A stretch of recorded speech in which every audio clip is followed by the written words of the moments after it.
yung ano, yung carton niya, wala na, barado. Yan o, kita mo na yan. Kapag hindi kasi yan napapalitan ay yung hangin naman ang problema dyan. Puro alikabok ang malalanghap niya, kita niya yun. Yan. Wala na, barado na yan. Kaya kailangan ng palitan. Yan. Bakit niya tinanggal dyan? Kasi nga mahirapan ng pagtanggal doon sa ano, sa bearing. Kasi masikip sa loob. Kaya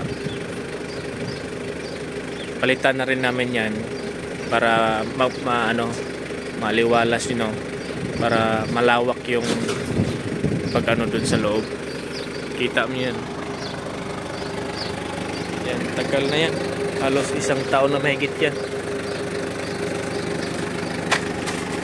Hanggang 2 taon.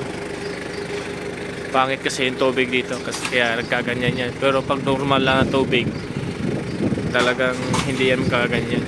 O, di ba? Makikita na natin sa loob yung ano doon.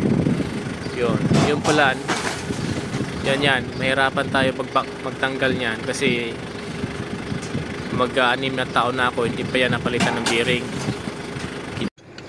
Guys, grabe. Kita mo naman yung bearing niya, walang-wala na. Kaya nag-iingay.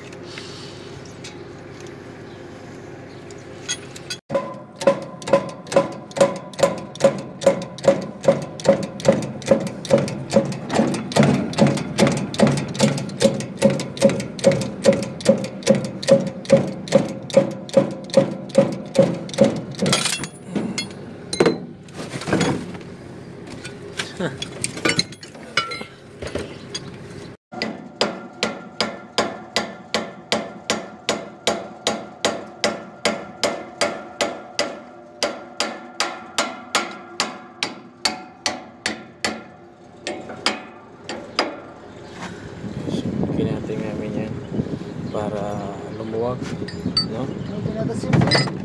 Kam ada size, mungkin ada cup sakir ada sakir.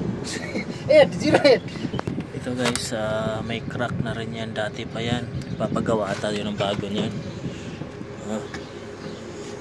Kasi ito naman ay maliit. 208, baka nasa ano to eh, nasa 210. Hina kumar, mungkin hina sawi. Ada bearing ha? Ada bearing.